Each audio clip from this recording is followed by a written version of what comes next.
Hi everyone, it's midsummer here, which means it's really starting to heat up in the northern hemisphere.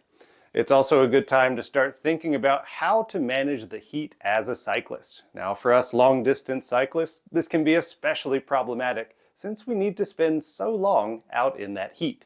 So today I'm going to hit you with 10 tips about how to manage the heat. Let's get started. The first step in managing exercise in the heat is to just understand what's going on. There are some high-quality resources in the video description that I recommend you read.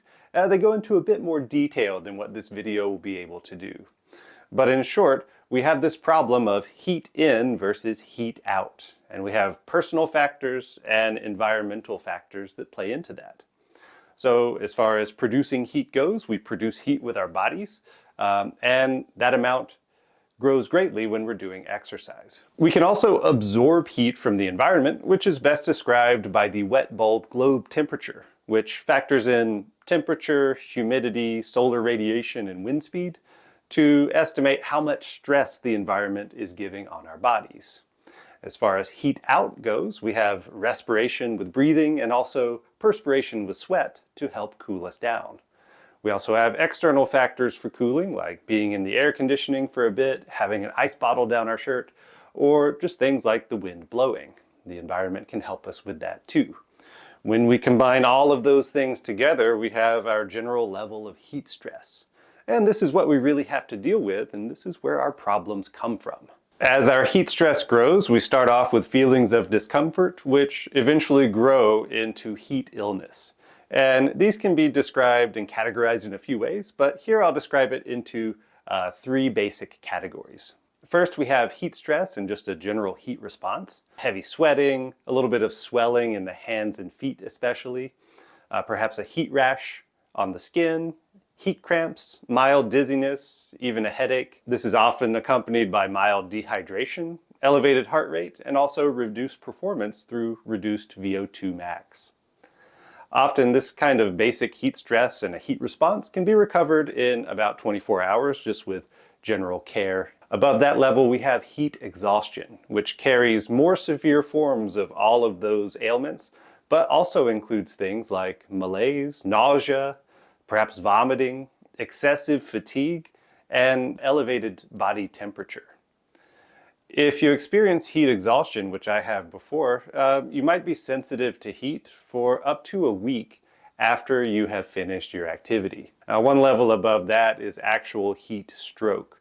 And this is much more severe. Along with all those previous symptoms, it can include things like confusion, perhaps a loss of muscle control, being highly irritable, even passing out, losing consciousness, very fast heart rate, and also hot skin that stops sweating.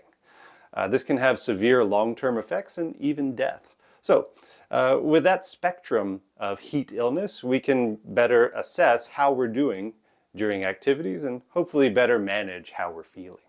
There are some associated risk factors which researchers have found can make us more susceptible to the problems of heat stress and heat illness. Those include dehydration, obesity or generally high body weight, fevered sickness, so any illness where we have a fever will make us much less able to thermoregulate, extremes of age, either being very young or very old, the use of supplements and drugs, including alcohol, antidepressants, and stimulants like caffeine. Overmotivation is found to be quite problematic, where people are just too excited to do their activity that they go beyond their limits. Level of heat acclimation is also really important. This could include just where you generally live and what the climate is like, and also purposeful heat acclimation activities. Sleep deprivation has been shown to reduce thermoregulation capacity. If you want to look more into sleep, I have a video about that, sleep strategies for long-distance cyclists here. And one more risk factor for us, specifically on bikes, is that tarmac is hot. So make sure to keep that in mind that when cycling, we're experiencing hotter weather than most. So let's get into how to deal with that now that we have some basic background education. We're going to start with a few basic precautions and move towards more advanced strategies for managing heat. Our second tip today is to just remain hydrated and monitor your hydration well. High levels of fluid loss appear to be some of the most common risk factors for heat illness in patients who are exercising in the heat. Core body temperature has been shown to rise about 0.1 to 0.2 degrees Celsius for every percent of body weight that's lost to dehydration during exercise. To combat these things, you might want to pre-hydrate in the hour before your activity. You definitely want to hydrate regularly during your activity and also include both electrolytes and caloric fueling in your hydration strategy. And when you get done with your activity, make sure to hydrate afterwards too, with some recommendations being for complete replacement after the end of your activity and sometimes over replacing lost hydration. I have an entire video about athletic drink mix over here, and it goes into a lot more detail about what those formulations should be. Our third tip today is also rather basic, which is just to dress appropriately for the conditions. Now, generally cycling clothes are pretty good about this already. They're very lightweight and they're made of sweat-wicking materials. But make sure that the clothing is color light if possible. Another consideration is how much coverage to have. In some conditions, I found that arm coolers like this feel a lot better than just bare arms. But it seems to depend on conditions. If it's very, very sunny and there's a lot of solar radiation coming down, these are great and they also help protect the skin. But if it's high humidity and partly cloudy, I find that they're a bit hotter. So testing in your local conditions are probably quite suitable. One other tool that you might want to use to improve your exposure to solar radiation is a helmet brim, like those made by Brim. I don't have one myself, but I do have cycling friends who have completed the transcontinental race using one, and they speak highly of it. The fourth tip is also a pretty basic one, but it's still important and needs to be considered. Make sure that you moderate the length and intensity of your activities during the heat. Here in Korea, the Korea Randonneurs do not run events during the summer, and that's mostly due to the dangerous heat that we have here. Just the other day I was out in midday and my bike computer said it was 41 degrees Celsius with about 60% humidity. If you refer back to the wet bulb globe temperature chart, that is incredibly hot and dangerous. So make sure to avoid those conditions. Instead, you might want to choose to ride in the early morning or in the late evening when the solar radiation is less strong and the temperatures are typically a bit lower. For us ultra-distance cyclists, that might mean just foregoing ultra distance for the time being, or at least until the weather improves. If you have to go out for some reason, make sure that you take regular rest in the shade or in air-conditioned spaces, and keep a mindset of preventing problems before they happen, rather than responding to them after they happen. It's much harder to come down from heat illness than it is to prevent it in the first place. Another big part of this is just avoiding high-intensity exertion when it's really hot out. A big part of the heat equation is the heat that we produce from our activity, and the higher our intensity, the more heat we produce. So keeping that intensity low is not just good for pacing, it's also good for riding in the heat. Our fifth tip is our last very basic tip, and that's just to wet yourself. And no, I don't mean to use the bathroom in your bibs. Use clean water from a water bottle. Don't use sports drink to spray on yourself. Very sticky. Or use like a hose, a bathroom sink, or a spigot, or even a stream that you find on the roadside just to get yourself wet. That does a few things. You have conductive cooling just from the water touching your skin and taking that heat away. And you also have evaporative cooling once you get back on the road and the wind is helping evaporate that water. So these things can help reduce your body temperature, and it can also clean off the salt from your face and keep it from running into your eyes and burning. All right, let's move on to our first advanced tip, tip number 6, which is to practice heat acclimation training. We have some natural heat acclimation depending on where we live. People who live in generally warmer climates are just naturally more acclimated to heat than those who live in cooler climates. It makes a lot of sense. But we can take that a step further with our training.